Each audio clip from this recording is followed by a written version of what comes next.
प्रधानमंत्री मोदी ने सोमनाथ में सर्किट हाउस के निर्माण को लेकर जानकारी दी। पीएम मोदी ने ट्वीट किया कि 21 जनवरी को सोमनाथ में नए सर्किट हाउस का लोकार्पण किया जाएगा। ये ट्वीट उन्होंने कर दिया था और ये मंदिर के पास है और बहुत सारे श्रद्धालुओं को इससे फायदा होगा। सोमनाथ मंदिर के पास 30 करोड़ की लागत से इसे बनाया गया, जिसमें आधुनिक सुविधाएं उपलब्ध हैं। वीआईपी और डिलक्स कमरे हैं, सम्मेलन कक्ष भी है, सभागृह भी है। पीएम मोदी ने बताया कि सबसे खास बात यह है कि सर्किट हाउस के कमरों से समंदर को देखा जा सकता है। तो ये एक बड़ा डेवलपमेंट भी माना जा रहा है। जो लोग सोमनाथ मंदिर, सबसे पहले तो आपको इसके महत्व को समझना होगा। 12 ज्योतिर्लिंगों में से बेहद एक महत्वपूर्ण, और आपने देखा कि 16 से 17 बार इस पर तमाम आक्रांताओं ने हमला किया, उसके बाद भी आज उसकी भव्यता, उसको लेकर कितना काम हुआ, और फिर पास में ही सर्किट हाउस। तो ये बहुत महत्वपूर्ण है और तकरीबन 30 करोड़ की लागत आई है इसके निर्माण में। और लग्जरी जिसे आप समझें, तमाम सुख सुविधाओं का विशेष तौर पर ध्यान रखा गया है।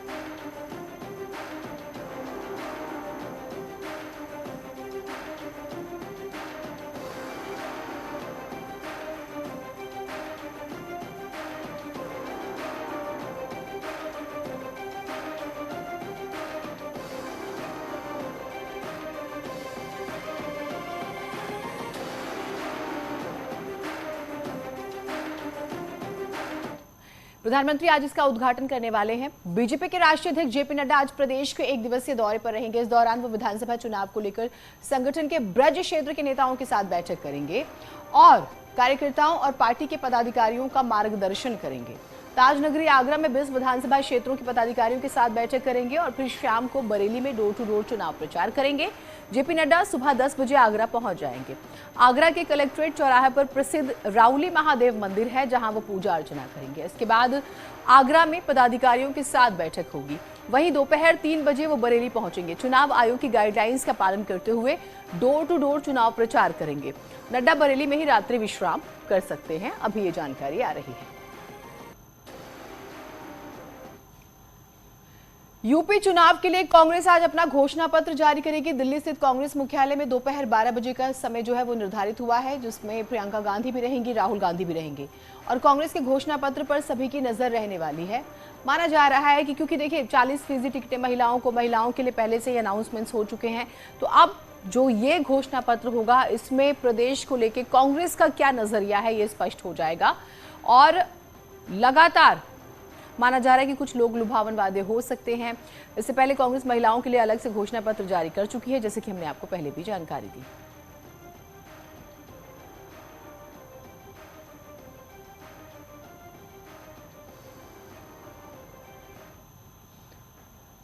प्रदेश में पहले चरण के लिए नामांकन का आज आखिरी दिन है। वहीं दूसरे चरण के नामांकन प्रक्रिया की बात करें तो आज से शुरू हो रही है। पुलिस और प्रशासन ने नामांकन स्थल पर सुरक्षा के पूरे इंतजाम किए हुए हैं। दूसरे चरण में रुहेलखंड और आसपास के 9 अन्य जिलों की 55 विधानसभा सीटों के लिए 14 फरवरी को वोट डाले जाएंगे। 20 जनवरी को अधिसूचना जारी होने के साथ ही रुहेलखंड और आसपास के 9 अन्य जिलों की 55 विधानसभा सीटों के लिए नामांकन प्रक्रिया शुरू हो जाएगी। इस बार 22 और 23 जनवरी को सार्वजनिक अवकाश और 26 जनवरी को गणतंत्र दिवस होने की वजह से इन 3 दिन में नामांकन नहीं होगा। लिहाजा दूसरे चरण के उम्मीदवारों को नामांकन दाखिल करने के लिए केवल 5 दिन का समय मिलेगा। तो वहीं प्रत्याशी अपना नाम 30 जनवरी तक वापस ले सकते हैं, जबकि 31 जनवरी को निर्वाचन अधिकारी तमाम पार्टियों को चुनाव चिन्ह जारी करेंगे। वहीं पुलिस और प्रशासन ने नामांकन स्थल पर सुरक्षा व्यवस्था के चाक चौबंद इंतजाम किए हैं।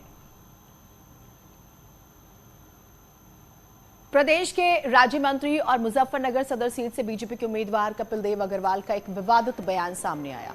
कपिल देव अग्रवाल का एक वीडियो सोशल मीडिया पर जमकर वायरल हो रहा है, जिसमें वो व्यापारियों को संबोधित करते हुए कह रहे हैं कि देश में तकरीबन 150 करोड़ लोगों को वैक्सीन लग चुकी है और जिसे नहीं लगवानी है वो जहर खा लें। वो लोगों से पूछते हैं और ये पूछते हैं कि अखिलेश यादव मुख्यमंत्री होते या कोई और होता तो प्रदेश में क्या वैक्सीन लग जाती, दंगे हो जाते, कत्लेआम हो जाते कि पहले मैं लगवाऊंगा। उन्होंने कहा 150 करोड़ लोगों को वैक्सीन लग गई है, लेकिन न देश में दंगा हुआ और ना ही कोई हंगामा। हालांकि न्यूज़ 18 इस वीडियो की पुष्टि नहीं करता। अखिलेश यादव होते मुख्यमंत्री या कोई और मुख्यमंत्री होता तो वैक्सीन लग जाती क्या? नहीं लगे। प्रदेश में दंगे हो जाते भाई साहब, सुनो मेरी बात, कत्लेआम हो जाते। पहले मैं लगाऊंगा, पहले मैं लगाऊंगा, पहले मैं लगाऊंगा, जब लोग मर रहे थे। वैक्सीन की लूट में दंगा हुआ ना, वैक्सीन में सबको 150 करोड़ लोग वैक्सीन दिया। चलिए सियासी खबरों की बात करते हैं एक बार फिर से। अखिलेश यादव की सीट को लेकर रहस्य से पर्दा उठ गया है। अखिलेश यादव समाजवादी पार्टी के गढ़ कहे जाने वाले मैनपुरी की करहल सीट से चुनाव लड़ेंगे। इससे पहले अखिलेश के आजमगढ़ या फिर संभल के गुन्नौर से चुनाव लड़ने की चर्चा थी, लेकिन अब सीट को लेकर सस्पेंस खत्म हो चुका है। इस तरह से अखिलेश यादव भी पहली बार विधानसभा चुनाव के समर में ताल ठोकते हुए नजर आएंगे। अखिलेश यादव भी विधानसभा चुनाव लड़ेंगे। पार्टी ने इस पर मोहर लगा दी है। अखिलेश यादव मैनपुरी की करहल सीट से चुनाव लड़ेंगे। हालांकि इससे पहले अखिलेश के आजमगढ़ से चुनाव लड़ने के कयास लगाए जा रहे थे, लेकिन गुरुवार को अखिलेश के चुनाव लड़ने को लेकर एसपी ने स्थिति साफ कर दी।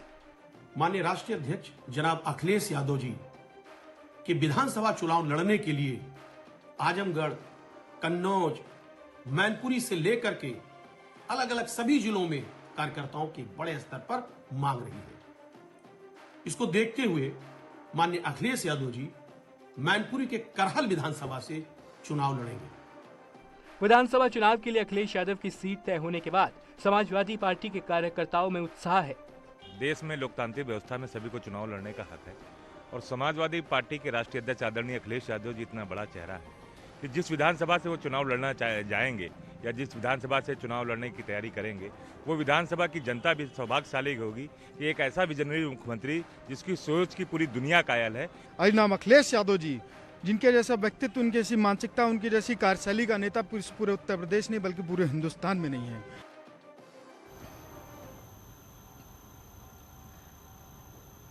वैसे डिप्टी सीएम केशव प्रसाद मौर्य लगातार अखिलेश यादव को विधानसभा चुनाव में उतरकर दमखम दिखाने की चुनौती देते रहे। अब जबकि अखिलेश पहली बार विधानसभा चुनाव में उतर रहे हैं तो बीजेपी ने जुबानी हमले शुरू कर दिए। केशव प्रसाद मौर्य ने एक बार फिर से अखिलेश यादव पर निशाना साधा और आरोप लगाया कि दरअसल हार के डर की वजह से अखिलेश यादव ने अपने लिए एक सेफ सीट ढूंढी है। अखिलेश के विधानसभा चुनाव लड़ने के ऐलान के बाद बीजेपी के जुबानी हमले भी शुरू हो गए हैं। सूबे के डिप्टी सीएम केशव प्रसाद मौर्य ने कहा कि अखिलेश ने साहस जरूर दिखाया है, लेकिन बीजेपी कड़ी टक्कर देने को तैयार है। यादव जी कहते थे हमने विकास किया है, जहां विकास सबसे ज्यादा किया है, मैंने कहा वहां से अगर हिम्मत है तो चुनाव लड़ो। उन्होंने चुनाव लड़ने का साहस दिखाया, ये मुझे बहुत एक अलग प्रकार से लगा है कि हाँ उन्होंने साहस दिखाया, लेकिन कहाँ गए? मैनपुरी गए।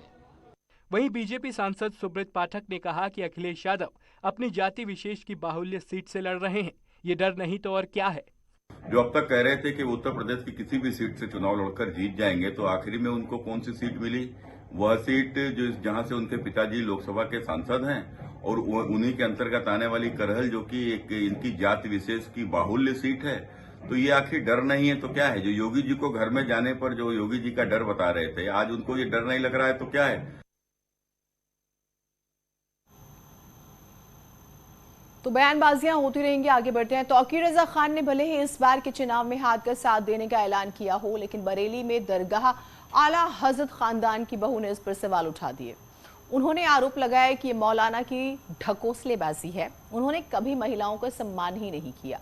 निदा खान का कहना है कि 3 तलाक की वजह से उसे कोर्ट के धक्के खाने पड़ रहे, लेकिन शिकायत करने के बाद भी तौकीर रजा ने कभी उनका साथ नहीं दिया। कि मेरा जो शादी हुई थी ये तौकीर मियाँ के बड़े भाई है, अंजुम मियाँ उनके बेटे से हुई थी और शादी के कुछ समय बाद ही मैं अपने घर आ गई थी और उसके बाद उन्होंने मुझे 3 तलाक दे दिया कोर्ट में। उसके बाद तब से ये विवाद चल रहा है और मैंने अभी रिसेंटली तौकीर मियाँ के कुछ इंटरव्यूज़ देखे और देखने में आए, पढ़ने में आए कि वो कह रहे हैं कि जो प्रियंका गांधी हैं वो एक लड़की हैं और लड़ सकती है, उनका नारा है हम उनके बड़े भाई बन के उनका साथ देंगे। तो कभी उन्होंने अपने घर में नहीं देखा कि उनकी बहू जो कोर्ट के चक्कर काट रही है, जगह जगह जाके इंसाफ मांग रही है, कभी अपनी घर की बहू के साथ इंसाफ नहीं कर पाए तो वो बाकी लोगों के साथ कहाँ इंसाफ कर पाएंगे। वो सिर्फ एक तरीके से मुद्दा बना रहे हैं, लोग को बेवकूफ़ बना रहे हैं फिर से कि ऐसा है वैसा है। ऐसा कुछ नहीं है, वो सिर्फ और सिर्फ वोट काटने के लिए खड़े हुए हैं। एक तरफ कांग्रेस आज अपना घोषणा पत्र जारी कर रही है तो दूसरी तरफ पार्टी के नेता टिकट के लिए रो रहे हैं। चुनावी मौसम में कहीं खुशी है तो कहीं गम है। जाहिर है इस वक्त नेताओं के लिए गम और खुशी का पैमाना एक ही है, वो है टिकट का मिलना। जिसे टिकट मिल गया वो खुश है, जिसे नहीं मिल रहा वो रो रहा है। देखिए, लोगों को पूछा नहीं जाता, लेकिन आज मेरे साथ इतना बड़ा गौरव दिया है। टिकट के अरमा अब आंसुओं में बहने लगे हैं। इन दोनों महिलाओं की एक ही पीड़ा है और वो है टिकट का कटना। ये है महराज जहां, कांग्रेस की महिला नेता है। जैसे ही कांग्रेस की टिकट से इनका नाम गायब हुआ, ये फूट फूट कर रोने लगी। मुजफ्फरनगर के कचहरी परिसर में टिकट कटने से नाराज महराज जहां का दर्द छलक गया और कैमरे के सामने ही अपना दुखड़ा सुनाने लगी। मुझे पहले आश्वासन दिया गया, मैं पूरी मेहनत कर रही थी, मैं तो करती रहती हूँ। मैं तो यह भी नहीं कि चलो भाई फॉर्मेलिटी के लिए कोई मेहनत कर रहा है, मैं तो मेहनत करती रहती हूँ। प्रदेश अध्यक्ष जी ने भी कहा आप बहुत मेहनती हो, आप आगे बढ़ोगी। धीरज गुज्जर जी ने भी मेरी मेहनत देखी है, उन्होंने भी कहा कि आप बहुत मेहनती हो बहन जी, आप जो है तैयारी करो, आप आगे बढ़ोगी। और यहाँ हर मैं झंडा और डंडा कांग्रेस का उठाई फिरी, और आप जो है अब जो रिजल्ट आया तो उसमें जो है सुबोध शर्मा जी का इन्होंने टिकट कर दिया। छह प्रत्याशी है, 6 प्रत्याशियों में 40% के हिसाब से 2 महिलाओं का होना चाहिए, लेकिन इन्होंने एक ही महिला उतारी। महराज जहां का दावा है कि पिछले 13 सालों से कांग्रेस पार्टी की सेवा कर रही हैं। उन्हें पार्टी की ओर से टिकट का आश्वासन भी मिला था, लेकिन पार्टी ने उनके साथ धोखा कर दिया।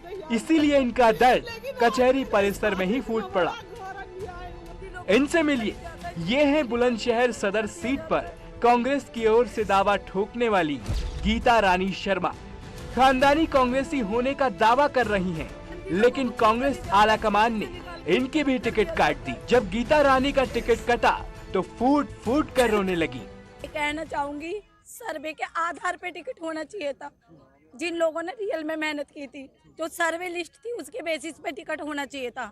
सिकंदराबाद से राकेश भाटी ने बहुत मेहनत की थी, बेचारे को टिकट नहीं मिला। क्यों नहीं मिला? क्योंकि वो ईमानदार था, उनने मेहनत की, उससे घूस मांगी होगी, वो नहीं दे पाया। मैं किसी के खिलाफ नहीं हूँ, क्योंकि मैं रियल में लड़की हूँ, इसलिए लड़के दिखा रही हूँ दीदी को कि लड़की सच में ही लड़ सकती हैं। और जिस दिन तक मेरा चुनाव लास्ट होगा उस दिन तक मैं भूख हड़ताल पे भी रहूंगी, मैं खाना नहीं खाऊंगी। ये मेरा भगवान बोले की कसम खा के कह रही हूँ। गीता रानी ने पार्टी को चेतावनी दी है, अगर पार्टी ने उन्हें टिकट नहीं दिया तो मतदान तक अन्न जल का त्याग कर देंगी।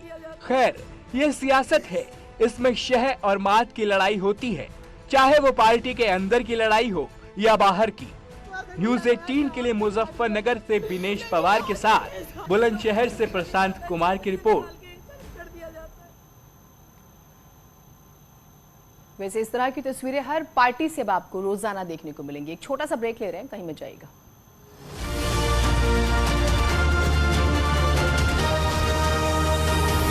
उत्तर प्रदेश उत्तराखंड क्या फैसला करने वाले हैं?